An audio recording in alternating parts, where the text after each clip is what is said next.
हमारे लिए आज की तलावत दानियल नबी की किताब 7वां बाब 9वीं ता 10वीं 13वीं ता 14वीं आयत।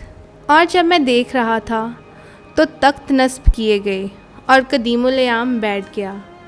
उसका लिबास बर्फ़ की तरह सफ़ेद था और उसके सर के बाल ऊन की तरह शफाफ थे। उसका तख्त आग के शोले की मानद था और तख्त के पहिए जलती आग के मानद थे। उसके हजूर से एक आतिशी नदी निकलकर बह रही थी। हज़ार उसके खिदमत गुजार थे और लाखों लाख उसके हजूर में खड़े थे। तब अरबाब अदालत बैठ गए और किताबें खोली गईं। मैंने रात के रोया में नज़र की तो क्या देखता हूँ कि एक शख्स इब्ने इंसान की मानद आसमान के बादलों के साथ आया और वो कदीमुल-ए-आम तक पहुँचा और उसके हजूर लाया गया और हुकूमत और अज़मत और ममलिकत उसके स्पुर्द की गई ताकि तमाम कौमें और उम्मतें और ज़ुबानें उसकी खिदमत गुजार हों।